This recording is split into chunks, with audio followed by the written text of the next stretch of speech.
Hey, how's it going everyone? I recently put up a poll to figure out the order of my next series of videos, and the people wanted to know what it means to fight Monkey D. Luffy. The purpose of this video isn't exactly to power scale Luffy, more so to analyze his moveset and fighting style in order to give you guys a better idea of what someone would have to go through if they ever piss off the future king of the pirates. But in reality, this video might as well be how strong is Monkey D. Luffy, because I can't even begin to explain what it means to fight someone like Luffy without giving you the proper context for what the homie Sandbag will have to deal with. Speaking of Sandbag, for the purposes of today's video, he'll be my new assistant who has decided on his own free will to take on Luffy, and Luffy isn't the type of person that will go all out and dish a can of whoop ass if you don't give him a good enough reason. So I tasked Sandbag with a very simple job: to poke the bear, or I guess in this case the funny rubber man. Now, what exactly would Sandbag have to do for Luffy to not hold back a single iota of his arsenal? Enslave and starve an entire nation? Nah, that's thinking too small. Capture and torture his entire crew? Close, but I think we can do better. So I had Sandbag steal all of the meat from the Straw Hat's fridge, desecrate and defecate on Ace's grave, all the while leaving a transponder snail with a video recording of him performing these actions and rounding them off by raising his hands into the sky yelling, "I'll be king of the pirates." Also, he stole the Straw Hat. This would probably be enough to send Luffy on a wild goose chase to hunt down Sandbag in order to beat his ass harder than Kaido. Before we begin, I would appreciate it if you guys would like and subscribe. It helps out the channel a ton, and I'm hoping to reach 10k subs by the end of the year. If it's possible to reach this goal, I'll make a video that's been requested by many of my viewers: Naruto vs Luffy. I also want to shout out Stynixos' How Strong is Gear 5 Luffy video. If you want a more comprehensive guide to how strong Luffy is, I'd highly recommend that video. I agree with a lot of his points, and he does a fantastic job at scaling Luffy to planetary. So with all that out of the way, let's begin. We need to start with East Blue Luffy, because trying to explain and quantify what an individual would have to go through and what options are available to them while fighting Yonko Luffy isn't easy without giving proper context first. So to start things off, let's talk about the human fruit mythical Zoan model sun god Nika, better known as the Gum Gum fruit. And I'll be calling it the Gum Gum fruit because it simplifies things for me. After eating the Gum Gum fruit, Luffy's body gained the properties of rubber, essentially making him immune to both electricity and blunt force attacks, which includes bullets. Not only can he stretch and inflate himself, but he's strong enough to take down a large sea serpent with a single punch. Base Luffy is no slouch whatsoever. His entire combat style could be boiled down to a series of punches, kicks, and even headbutts, all named after weapons and items. It may seem simple on paper, but when used in conjunction with his rubber abilities and later on Haki, the sheer versatility of his combat style improves to unprecedented levels. We're talking about someone who can punch from any and every direction hundreds to thousands of times in mere instants, or deal devastating blows with giant appendages. It may sound like a joke, but when it comes to Luffy, if punching you doesn't work, then he'll just try to punch you even harder. Before I continue, I need to go over what attack potency and destructive capacity are. For those of you that may not know, AP is the amount of energy or force an attack may output to damage someone. DC is the area of effect or range that an attack may leave. While both of these concepts may correlate at times, one shouldn't look at an attack and say it's weak because it doesn't have a large destructive capacity. One Piece as a battle shonen makes it clear that there is a distinction between these concepts, and characters may have a much greater AP than their DC may imply. Luffy, and by extension, a large portion of the characters in One Piece that have some kind of battle experience are absolute freaks of nature. Just going off of the events of East Blue, some of these feats these characters display are honestly superhuman. Buggy the Clown has a weapon called the Buggy Ball, that when fired can level a small town. Zoro flipped a cannon containing one of these bombs, and Buggy straight up tanked it with minimal damage. Later on, he fires a second one, which Luffy just deflects by inflating himself, meaning that he can also just bounce back any explosives fired his way, which he repeats multiple times throughout the series. He also kicks Buggy so hard that he takes more damage from Luffy's attack than his own Buggy Ball, which means Luffy's AP at this point is greater than small town level.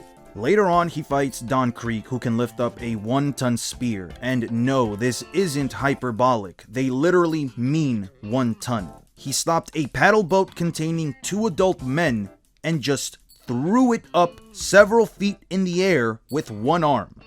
Luffy tanked an explosion from Don Krieg's mighty battle spear and shattered the spear tip with 5 punches mid-explosion. He shattered a metal spear tip by punching it. By the end of East Blue, we're introduced to Arlong and the Fishman pirates. The average Fishman is stated to be 10 times stronger than the average human, and Arlong is relatively stronger than his crew.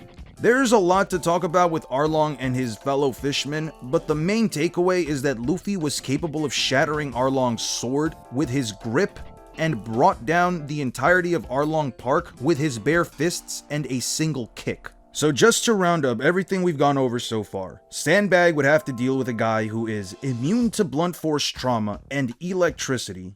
Bullets and cannonballs are a liability since he can just bounce them back.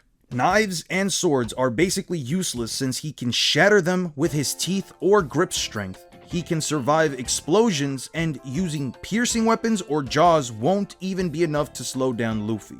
He's over 10 times stronger than a normal human, and can take down an entire building with his bare hands if necessary, and punches harder than a bomb explosion that can level a small town. Luffy is an absolute freak of nature. The majority of the pre-time skip saga has a number of impressive feats from Luffy, but there are a few feats that I want to go over before we talk about his gears. In the Drum Kingdom arc, Luffy climbs up a mountain during a blizzard for at least 3 hours while carrying Nami and Sanji with his bare hands and feet, which means retreating to a colder climate won't really be an option for Sandbag. His finishing move on Wapol, the Gum Gum Bazooka, saw Luffy stretch his arms past multiple towns, giving us an idea for his attack range, and he sent Wapol flying to another island. In Alabasta, he fights Crocodile and loses to him twice before he finally puts down the Sandy Bastard by knocking him up into the air with a single kick and inflating himself so that he could perform a new finisher, Gum Gum Storm. There are 2 very important things I need to emphasize regarding this feat. The first is that Luffy punched right through Crocodile's desert spada, which he previously used to easily split both the desert in 2 at a limited distance, and part of the castle in Alubarna. The second is that Luffy punches Crocodile straight through bedrock. Even Cobra, the king of Alabasta, couldn't believe Luffy performed such a feat. He punched Crocodile through multiple layers of bedrock. In Skypiea, Luffy fights Wiper, who uses a burn bazooka that fires a massive blast of blue flames which can rip through trees. For reference, blue flames are about 1400 to 1600 degrees Celsius, and Luffy not only dodges one of these blasts mid-air, but he tanks a direct blast while also countering with his own Gum Gum Bazooka. He just got up from this attack. Later on, he fights the main villain of the arc, Enel, who ate the Rumble Rumble fruit, which made him a lightning man. Now, the obvious elephant in the room is that Luffy is immune to lightning because of his rubber body, so he naturally hard counters Enel, but this fight wasn't as one-sided as one would think. Enel, at least at this part of the story, is no slouch either, and he's clearly the strongest person on the island besides Luffy. A few things to note are that Luffy is capable of reacting to Enel's movement speed and attacks, which should at least put him at massively hypersonic reaction speeds or lightning speed, and he can consistently tag Enel. Just as a side tangent, Oda responded to a fan message in an SBS where he stated that if Enel were to shoot down lightning bolts, one should guard themselves by ducking at light speed and then giving him a golden right with a bit of rotation. This obviously has massive implications for One Piece speed scaling, and funny enough, it would also mean Luffy, Sanji, Usopp, and Nami have light speed reaction time, regardless. Enel with the arc Maxim can create a Raigo by accumulating storm clouds created by his ship, which can instantly wipe out an entire island. He creates an even larger version of this attack in order to wipe out the country of Skypiea, and Luffy, with a giant golden ball in hand, disperses the built-up lightning to destroy the Raigo. He then one-shots Enel with a golden rifle that both shatters the golden ball and rings a giant bell. One last thing I want to go over is his encounter with Foxy the Pirate. Foxy ate the Slow fruit, which allows him to shoot beams of light called the Slow beam, which slows everything they touch. He says that he can use Slowpoke photons, an undiscovered particle that affects all states of matter so that they lose their velocity. He can emit these photons from his body, and while fighting Luffy, he reflected the beams using mirrors, which Luffy completely evades. This, combined with Oda's statements from the SBS, also helps reinforce Luffy having at least light speed reaction time. So to sum things up, in addition to everything I've already said about Luffy, he can withstand temperatures of at least 14,000 degrees Celsius without issue. He has anywhere between lightning to light speed reaction time depending on what information you're willing to accept, and he can punch someone straight through several layers of bedrock. I want to take a moment to really emphasize that everything Luffy's done so far happens before he even learns second and third gear. Things are certainly not looking good for old Sandbag. Moving on to Water 7 and Enies Lobby, Luffy meets the agents of CP9, an undercover intelligence agency that works for the world government, and each member is a master of the 6 powers. Rob Lucci states that a master of these arts is as strong as 100 men, and I'll come back to this in a bit. Luffy attempts to fight Lucci and gets absolutely no diffed even after landing a Gum Gatling. Lucci blitzed Luffy and would have one-shot him if he didn't have his rubber body. Blueno ends up being his next opponent, and Luffy's attacks still aren't effective against this relatively weaker member. After getting absolutely humiliated by Lucci and CP9, Luffy is found stuck between some buildings. Nami finds him and tells him the truth behind Robin's departure. This gives Luffy enough resolution that he pushes 2 buildings apart in order to free himself. I want to make it clear that the Straw Hats have relatively zero downtime between meeting CP9 and getting on the Rocketman train in order to go rescue Robin. Between changing clothes and having a meal, these guys had zero time to train for the upcoming fight. The trip to Enies Lobby must have lasted at most a couple of hours. As CP9 arrives at Enies Lobby, one of their members, Fukuro, measures their combat ability, which they call Doriki. Fukuro states that an average soldier with a gun has a Doriki or power level of 10, and any person with a Doriki of 500 is classified as superhuman. The weakest member, Khalifa, has a power level of 630, which means she's 63 times stronger than an average human. Blueno has a Doriki of 820, and Rob Lucci has a Doriki of 4000, meaning he's 400 times stronger than a human and 8 times stronger than a superhuman. This ranking system also doesn't take into account any Devil Fruit abilities, which is important especially when we have to factor in potential Devil Fruit buffs. Back to Luffy. As he and his crew break into Enies Lobby, he's seen causing absolute mayhem by not only fighting a small army of marines, but also destroying some of their buildings as he gets deeper into the Judicial Island. Now, this really puts into perspective that even if Sandbag had his own personal army on a private island, it likely wouldn't be enough to slow down Luffy if he can get to the island. Anyway, remember when I said that Luffy and his crew didn't get that much time to rest in between losing the CP9 and reaching Enies Lobby? Well, Luffy gets his rematch with Blueno not too long after he reaches the front of the courthouse. This fight wasn't even remotely close. In a matter of hours, Luffy's body acclimated and his rematch with Blueno is a spectacle. As a reminder, Luffy couldn't do anything against Blueno, his punches weren't strong enough to bypass Tekai, Blueno could weave his Gum Gatling and even blitzed Luffy with zero difficulty. Luffy made up the difference in strength and speed in a few hours by just existing. If Sandbag somehow ran away from Luffy through shenanigans and Luffy catches up, he'll probably be even stronger than the last time he saw him. Luffy is at least matching Blueno in every regard, but he himself admits that he can't win like this, so he unveils his new technique, Second Gear. Utilizing Second Gear levels up all of Luffy's abilities and is stated to be a 10 times amp in the One Piece Yellow databook.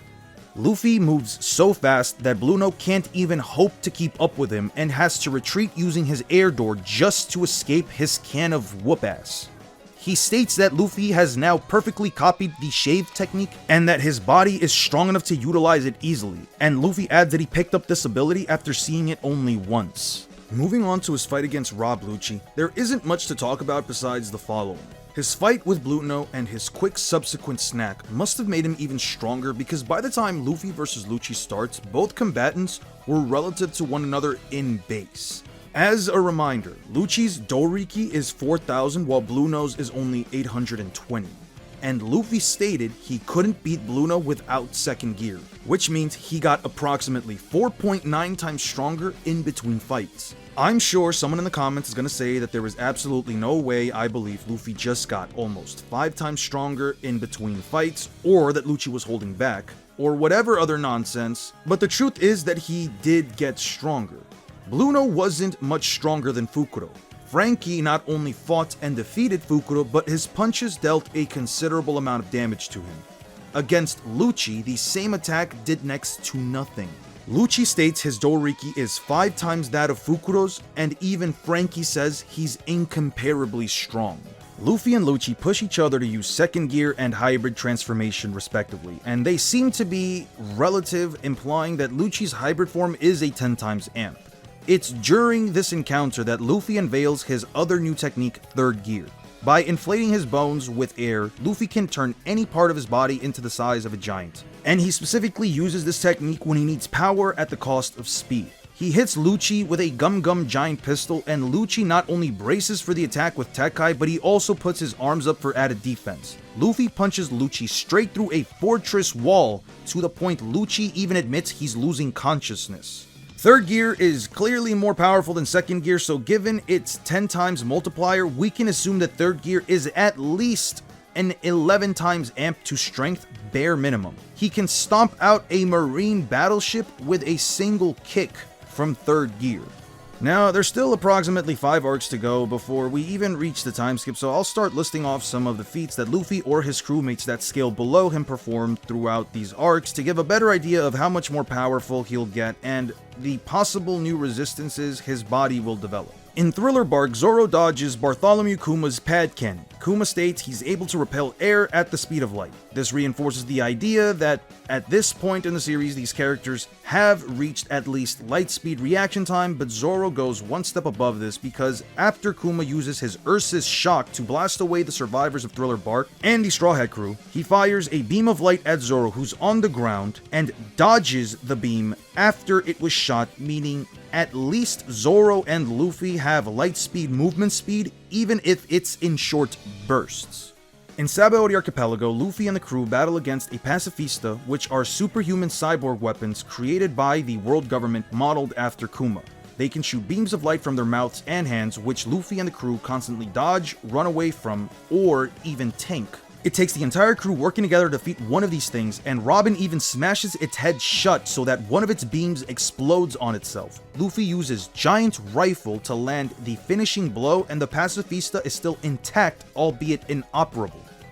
In Amazon Lily, Luffy meets the Kuja warriors and tries to befriend Margaret. She fires arrows imbued with armament haki that blast straight through stone and trees. This will be important for later, so please keep a note of that. Luffy also uses Conqueror's Haki and knocks out a large number of Kuja warriors, meaning that some of them aren't even worth fighting against. And as a reminder, he fought 2 of their most powerful warriors and beat them using only second gear.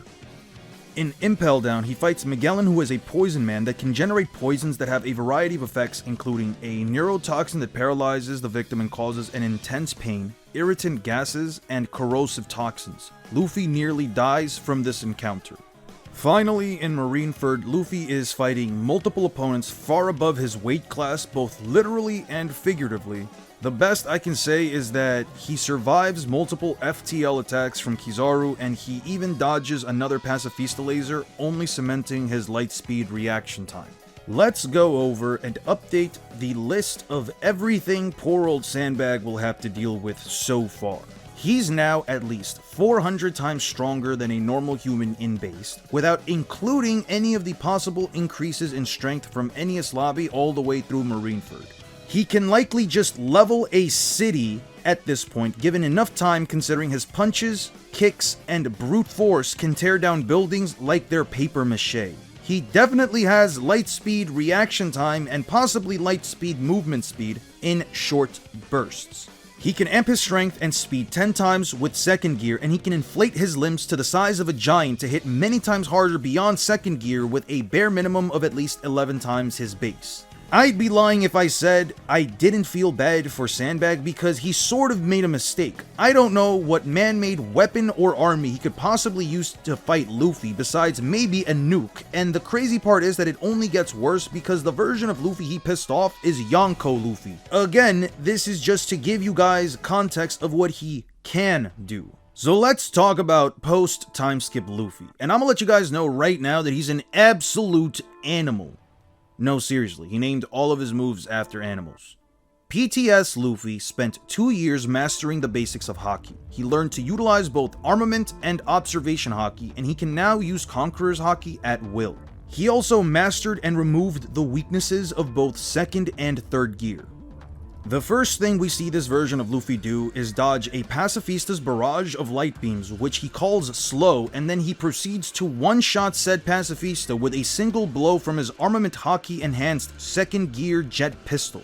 For comparison, it took the entire Straw Hat crew to defeat one Pacifista, and Luffy needed to use third gear to put the robot out of commission. PTS Luffy one-shot it, and that single punch also blew up the entire Pacifista, which means his second gear punches are now more powerful than his entire pre-time skip crew combined, plus a Pacifista's laser explosion. I also want to touch upon the Amazon Lily feat I brought up earlier because Margaret's armament enhanced arrows were capable of destroying stone and trees. I'm not gonna give you some random math calc about how much armament Haki can amp an attack, but just to be clear, the arrows she shot are normal arrows. There is nothing that implies these arrows are made from some special material, and considering how Oda's style of writing emphasizes little details like this, one would think if this were the case, he would have added something to at least imply these arrows being special. But he doesn't. Which means these normal arrows imbued with armament Haki from a Kuja warrior that is many times weaker than PTS Luffy could blast straight through trees and stone with no issue whatsoever. I think it's fair to say that armament Haki makes the user or weapon at least 10 times stronger, considering that a normal arrow wouldn't just blast through stone even if it was shot with 10 times the force. This is a lowball, and Katakuri has stated that there are levels to Haki, so I think it's fair to at least assume that Luffy's armament Haki is not only stronger than Marguerite's, but at least amps his damage output by a minimum of 10 times. I should probably also talk about observation Haki, and if you want more information on it, I already have an entire video where I explain the power system. However, to give you a small idea of how absolutely busted observation Haki is, it allows the user to not only sense how many people or animals are within a large distance, the user can also anticipate or predict their opponent's attacks and movements through intent. They can also sense people hidden behind objects, and in Luffy's case, even their emotions. It is an extremely potent and powerful form of precognition that only gets better when we talk about its advanced variant, which we will do later on, and it works beyond the user's 5 senses. So if Sandbag were to somehow find a way to manipulate Luffy's 5 senses, he would still be able to sense everything that's happening around him. Meaning, at this point, there is absolutely no hiding from Luffy as long as you're within his range. There's plenty to talk about with PTS Luffy, but this video will take forever if I go through every minor detail, so I'll be going over some feats and attacks to give you guys a good idea of what's in store for Sandbag. Luffy one-shot a Kraken that's 300 meters tall with an elephant gun. To give you some better context, he's several thousand feet underwater, the strength of his punch halved because he's underwater, and in addition, the ocean is weakening him because he's a Devil Fruit user. And he still put down a Kraken with a single punch. Through some story-related shenanigans, he uses Conqueror's Haki to knock out 50,000 fishmen casually.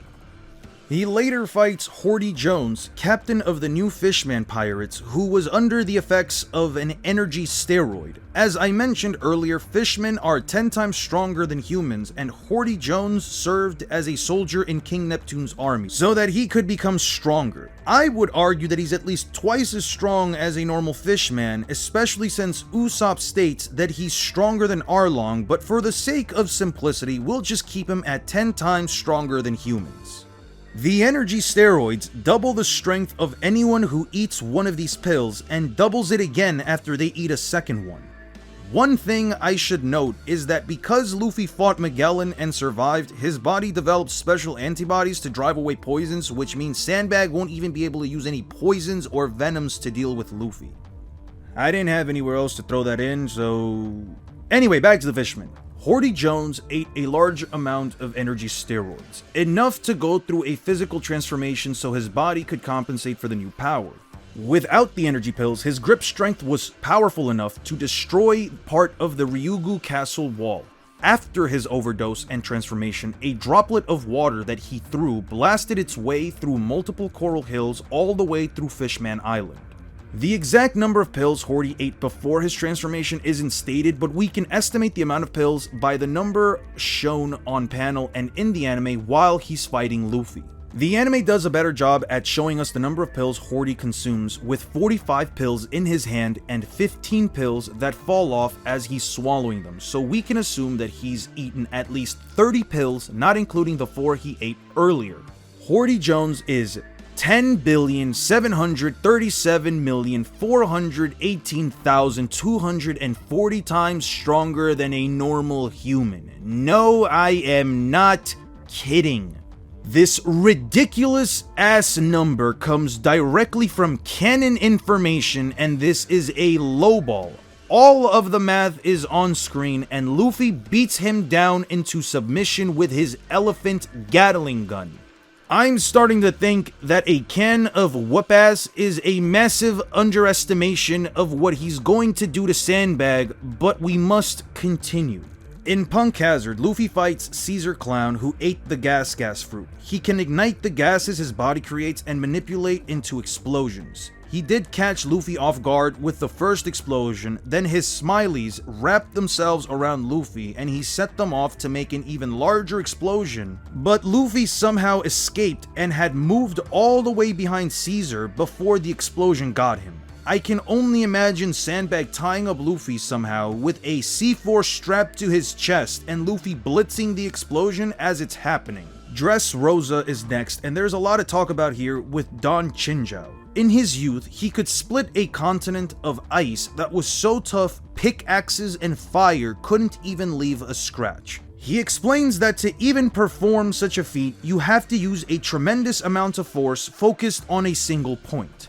He fought Luffy's grandfather Garp, who in preparation for their fight smashed 8 mountains with his bare fist, which may imply he didn't even use haki. Some evidence for this can be found during his flashback training with Kuzan, where they use marine galleons as punching bags, and he tells the future admiral to make sure he isn't using haki. This is also a younger version of Garp compared to when he fought Don Chinjao. To be very clear, the version of Don Chinjao that could split the continent of ice is much stronger than the older version that fights Luffy in the Colosseum. So why bring it up? Luffy fixes Don Chinjao's deformed head and reverts the damage his grandfather had originally caused, so Don Chinjao now has access to his old move again. The reason why this is important is because later on, Don Chinjao fights his grandson Sai, and Sai awakens his true power while trying to defend Baby 5.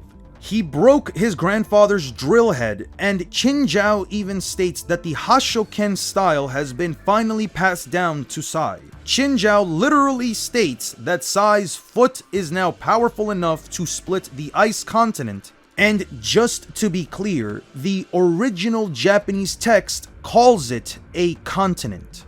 Anyway, Sai isn't anything special in regards to the vast majority of One Piece scaling. He's a mid-tier character at best in terms of power, and the 2 strongest people on the entire island are Luffy and Doflamingo. Just for reference, Luffy can slash a flaming meteor with his string, albeit this feat is also shared by Law and Fujitora, but it's still cool nonetheless. When Luffy and Luffy finally clash, it quickly becomes apparent that Luffy's base isn't enough. Even amping himself temporarily with second gear isn't enough to hurt Luffy because he says Luffy's punches have no weight to them. Mind you, these attacks are much stronger than the ones he used to one-shot the Pacifista.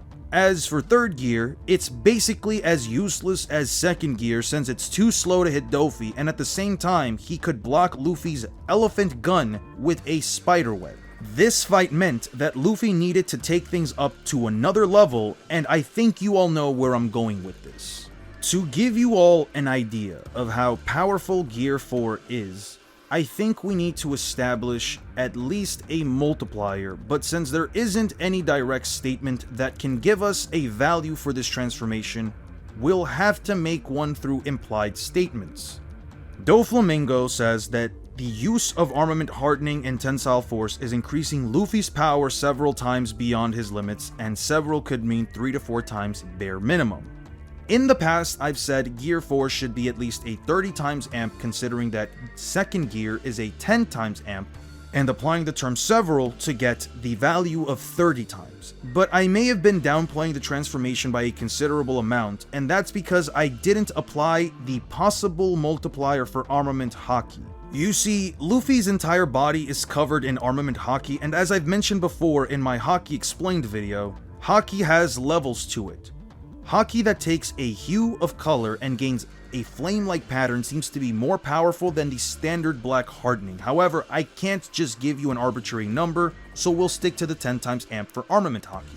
So if we use the 10 times amp from second gear, the 10 times amp from a full body armament hardening, and consider the term several times statement as 3 times bare minimum, we get a 300 times amp to his base. Not gonna lie, Sandbag probably made a terrible mistake. Anyway, back to the fight. Luffy beat the ever-living dog water out of Doflamingo. He punched him so hard he went from the roof of a castle on top of a mountain to the center of the city. Doflamingo was even surprised to know he got sent flying that far. Speaking of flying, Luffy can now just fly. So even if Sandbag could hop on a plane or jet to try and get away from Luffy, he can just use Gear 4 to hunt him down in the sky. Gear 4 isn't just a buff in strength or power, because Luffy got hard blitzed by Luffy from a large distance. He couldn't even react to Luffy popping up right next to him and drop kicking him in the face so hard he was sent across the city again. One of the moves that I'll be going over in much more detail later on is Luffy's Gum Gum Culverin.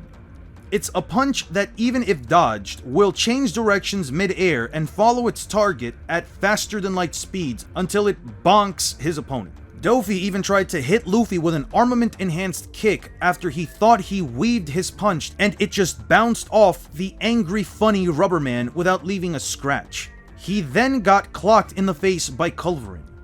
Luffy uses his awakening to even things out, but he doesn't ever really land a hit and instead simply runs out Luffy's timer. The biggest weakness of Gear 4 is that it overuses armament haki to such a degree that once Luffy reverts back into his base, he can't use haki again for 10 minutes. When Luffy's haki returns and he uses Gear 4 the second time, to finish off Doflamingo, he decides to end the fight with his strongest attack, King Kong Gun. This attack punched through Doflamingo's spider web and God Thread combo and hit him directly in the face. This attack is so strong he folded a city in half.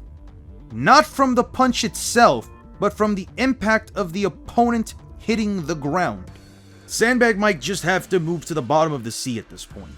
Next up is Whole Cake Island, and there's a lot to talk about, so I'll just try to shotgun some information because there's no way to actually quantify how much stronger Luffy gets in this arc, but we do know he's gotten much more powerful because it's in this very arc that Luffy has a flashback of Rayleigh telling him that real haki advancements happen in the heat of battle. This is backed up by every major fight Luffy's had throughout the story, where he's stronger going into every new island after all of his major fights. Now, starting off with Charlotte Cracker, he's one of Big Mom's sons and one of the 3 Sweet Generals. After hearing the news that Luffy had defeated Doflamingo and knowing that Broly wouldn't be enough to take down the Straw Hats, Big Mom sent Cracker in order to take down Luffy.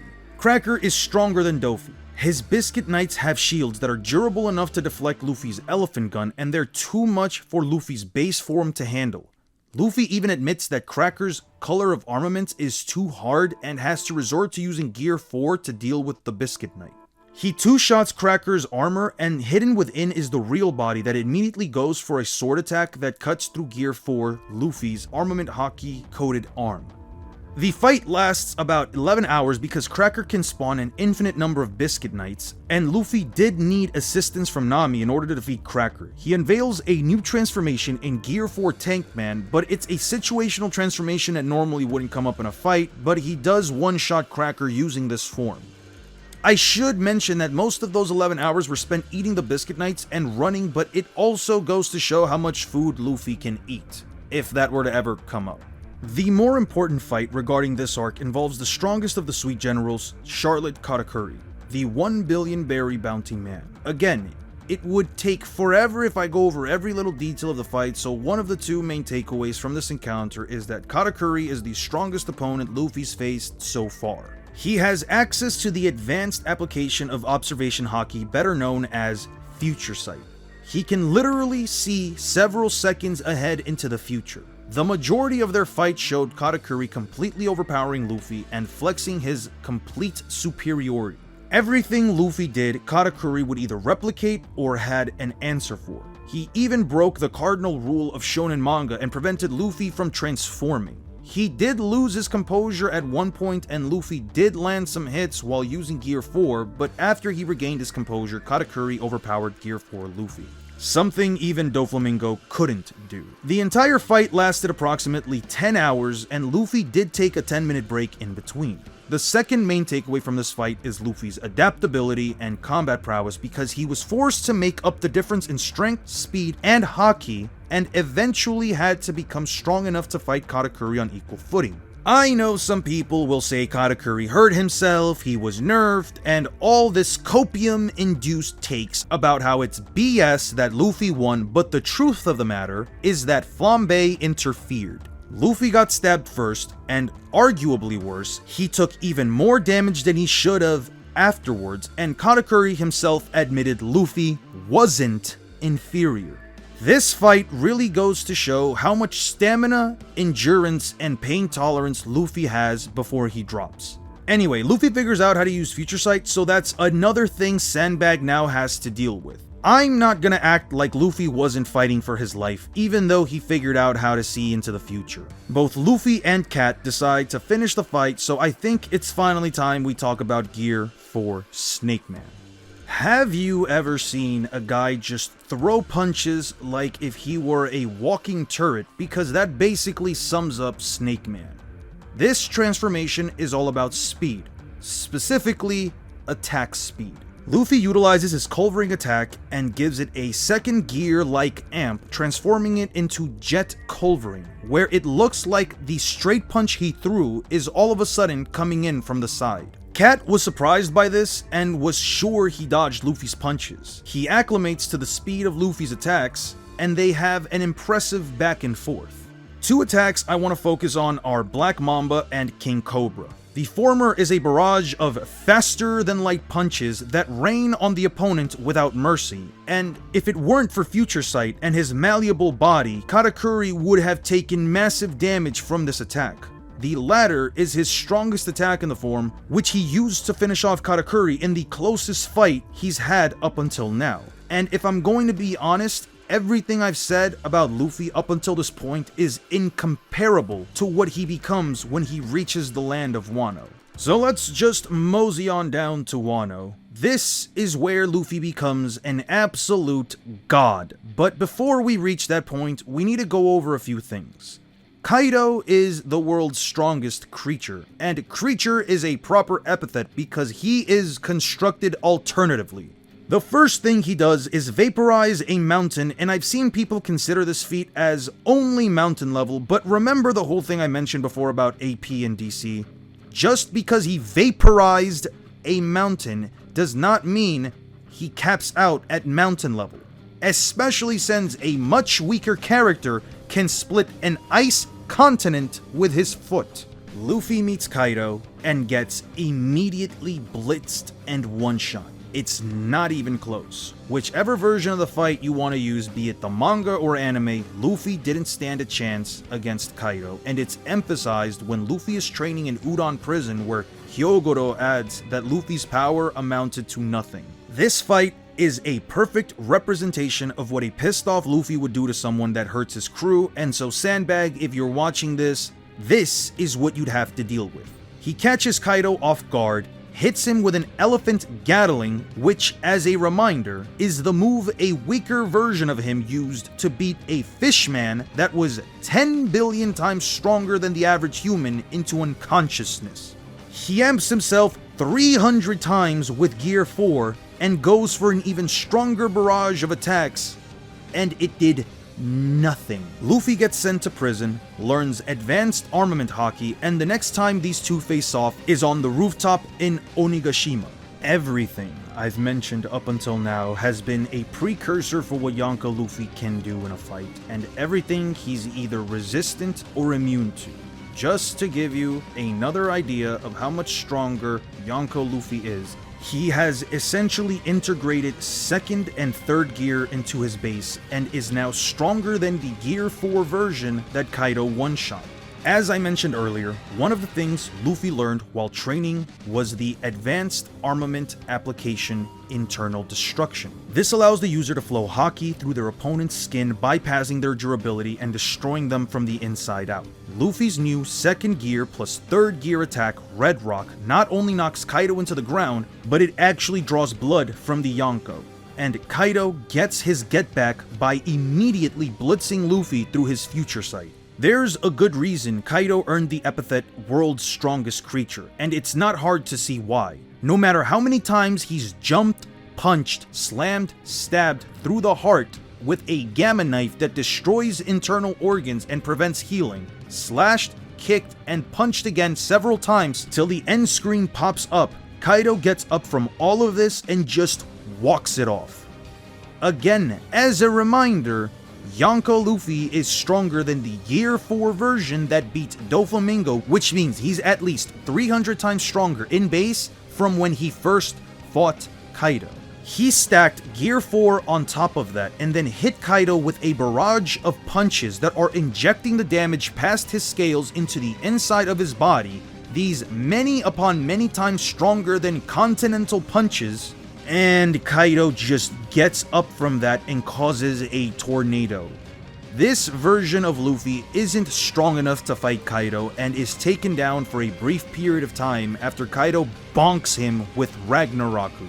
When he gets back up and says that all of his attacks were still too shallow, and figures out Kaido can infuse both himself and his club with Conqueror's Haki, at that moment, Luffy figured out how to utilize Advanced Conqueror's Haki, which I've already mentioned in some of my previous videos, is essentially a power-up, and it's either as big of an amp as Gear 4, or more than likely an even greater amp because Luffy performs better against Kaido using only Advanced Color of Conquerors. He loses again, eats, and gets another salty run back with Kaido, but this time, things are much closer. Kaido mentioned that Luffy's use of Color of Conquerors was clumsy and crude during their last fight, so in the short time span that it took for Luffy to refuel and fly all the way back into Onigashima, he either refined his use of Color of Conquerors or simply got stronger, though I'm willing to bet it was a bit of both considering past events.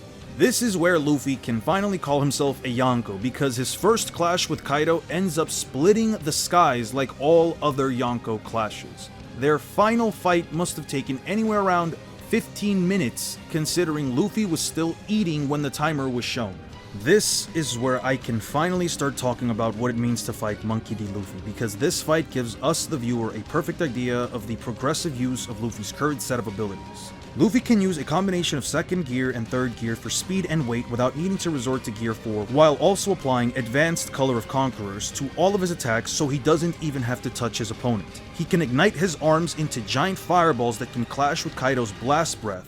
When he finally decides to use Gear 4, he has free range of choosing between Snake Man or Bounce Man, and he can freely switch between both forms as long as he's got time to spare. If he uses Snake Man, he can use Gum Gum Hydro, which is an omnidirectional barrage of hundreds of massively faster than light Conqueror's Haki infused punches. If he uses Bounce Man, he can use a more powerful version of the King Kong gun called the Over Kong gun, which he was going to rely on to beat Kaido before CP0 interfered.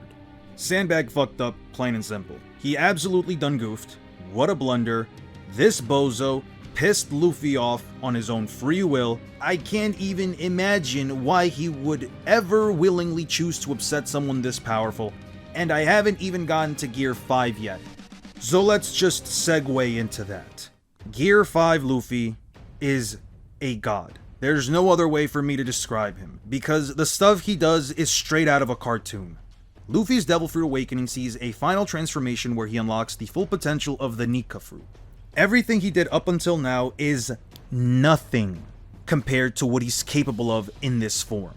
I can't give you an exact multiplier for the form, but it should obviously be a greater amp than Gear 4. His body is almost completely malleable, so he can shape himself to match his opponent's attacks. It's coated entirely in both Conquerors and Armament Haki, and he can apply the applications of rubber to anything or anyone. Does Luffy have Toon Force? I've been asked this question before, and instead of just making an entire video on the subject matter, I figured I might as well just bring it up here. The answer is yes and no. Toon Force is a fan-made term, and depending on how you choose to define it, will change the answer for whether or not Luffy has it. Because it's a fan-made term, it's hard to settle on a single definition, and to some people there are even levels to Toon Force, which makes no sense to me, because how do you even explain a level of Toon Force, or how many there are, and what metric separates these levels? Anyway, I'm getting sidetracked. I've come up with two separate definitions for Toon Force that can better help distinguish the type of Toon Force Luffy has. Again, it's a fan-made term, so it's about as valid as anyone else's. However, if you ask me, it's just a colloquial term coined by the internet that's used to define characters who have the ability to manipulate either themselves or their surroundings for the sake of a gag. You can only really argue that Luffy has Toon Force if Oda agrees upon it, but I'm just being pedantic at that point. The first type of Toon Force is what I like to call narrative Toon Force. In essence, it's an application of Toon Force that is limited to the confines of the story or character's abilities. The character can still create objects out of nothing or manipulate their environment as long as it's for comedic purposes. They may still defy the laws of nature, but not to an extent that doesn't make sense within the context of the story. The second type of Toon Force I've decided to refer to as Looney Toon Force. This application is the busted kind of Toon Force, where characters aren't limited whatsoever by any logic or restrictions as long as it's for comedic purposes. They can break the fourth wall, make objects appear out of nowhere, turn any object, person, or animal into anything else, and in some cases, even affect the confines of their own existence in omnipotent ways as long as it's funny. A perfect example would be Popeye the Sailor Man punching his own creator. Luffy falls in line with narrative Toon Force, since this ability is tied directly into his rubber abilities. By applying the qualities of rubber into his surroundings and the people around him, he can manipulate them however he chooses as long as he can get a hold of them. He can also grant cartoon-like effects to those around him regardless of physical contact, like their eyes popping out. Gear 5 is the pinnacle of how Monkey D. Luffy fights because it allows him to do everything he wants to do. There's no real way to pinpoint exactly how Luffy fights in this form. If he gets an idea, he can essentially do it as long as it's possible for his rubber body to apply it. I'm just going to list off everything Luffy's done since he's obtained this transformation. He manhandled Kaido and slammed him into the ground multiple times. He can grab the ground and deflect projectiles back at his opponents. He blew both himself and Kaido up like if they were balloons after Kaido swallowed him. Then he grabbed Kaido's nose through his eyes, used that to slingshot himself out of Kaido's body into the air, and subsequently turned himself into a giant to use the Dragon Man as a jump rope. He can also just run back to Onigashima by running on the air and lighting it on fire. He grabbed a bolt of lightning and threw it at Kaido, then threw more lightning bolts and ricocheted off of them to hit Kaido with a barrage of attacks. At some point, Kaido knocks him away and Luffy catches a lightning bolt as it's coming down and uses it as a means to slingshot himself back at Kaido. He also punches Kaido so hard that his fist extends past the back of his head. He grabs Kaido and decides to end the fight by utilizing his now strongest attack, the Bajirang Gun, a fist larger than Onigashima that doesn't need to make physical contact in order to hit the opponent, which he used to clash with Kaido's Flame Dragon Bagua. Luffy makes his fist even bigger, punches Kaido so hard, he sends him far enough down the planet's crust that Kaido hits magma. Moving on to Egghead, he developed a new move called the Mole Pistol, where he punches the ground and his fist comes out from beneath his opponent in order to catch them off guard. He spun so fast he couldn't stop himself from drilling his way underground, then swims while he's underground and pops his head out of the ground as a giant, chews on some rubble, and shoots it at his victim Rob Lucci. Oh yeah, he's back, not that it matters. Luffy grabs a pipe and turns it into another slingshot, which he uses to rocket himself towards Lucci and punch him really hard, all the while giving him PTSD, but not before he turns his hair into goggles. Going into manga spoilers, so if you're not caught up or don't want to get spoiled, hit this time in the video, but either way, I think you get the point. He fights Kizaru, whom he throws into the ocean just for him to turn himself into multiple beams of light, and then turns those beams of light into clones. He outruns all of those light clones, and then finishes them all off with a single kick. He sees the real Kizaru shoot a beam of light at Vegapunk, and both intercepts and eats the beam after it's been fired, and glows from the inside out. He just ate a beam of light. He catches up to Kizaru and punches him so hard he literally makes him see stars. He later refuels after eating, and from the spot he's lying on, punches Kizaru away from his target with a giant fist. He eventually gets serious, yeah, you heard me, gets serious, and grabs both Kizaru and Gorosei Saturn and slams them both into each other with his giant hands, then spins each one of these poor bastards on his fingers like pizza dough and tosses them away like flying saucers.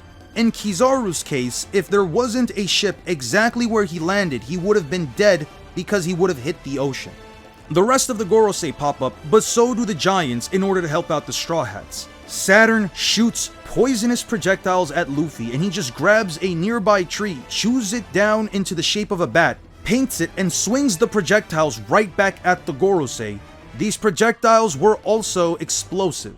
He also runs towards a building while one of the Gorosei attempts to suck Luffy and the giants and kicks it towards the giant sandworm in order to stop its strong suck. Finally, he grabs Jupiter and, in conjunction with Frankie, Sanji, and Bonnie, uses the force of their attacks to help him bounce the Gorosei so far away from the island, he's already in Mary Joie by the time the other Gorosei return. There's no telling what else Luffy's gonna do, or what ways he's going to use Gear 5, or how high his ceiling will rise. But just to go over one last time, Luffy is immune to blunt force trauma and electricity. Bullets and cannonballs are a liability since he can bounce them back. Knives, swords, and slashing attacks are basically useless since he can shatter them with his teeth or grip strength. In terms of slashing attacks, especially energy-based ones, he can withstand them rather well, and this was shown to us when Kaido tried to get Luffy's hand off of him by using his Dragon Demolition Breath, so he's highly resistant to most forms of slashing attacks. He can survive explosions. Using piercing weapons or jaws won't even be enough to slow down Luffy, and he can get bitten down by Kaido without getting ripped in half. Momonosuke in his dragon form was capable of biting Kaido and hurting him, which means the biting force of their devil fruit is great enough to bypass the dragon's scales. And Kaido should scale vastly higher than Momonosuke, so his bite on Luffy should have been worse. He's at least over 3,221,225,472,000 times stronger than a normal human in base, going off of Horty Jones being at least 10 billion times stronger than a normal human, and Luffy being stronger than his Gear 4 form from Dressrosa. He's at least 300 times stronger in base than Donsai, who can split a continent of ice that's made out of special ice that can't be scratched by pickaxes or fire. So I think it's fair to say Luffy should have planetary levels of AP, at least while using Advanced Color of Conquerors and Gear 4 or 5.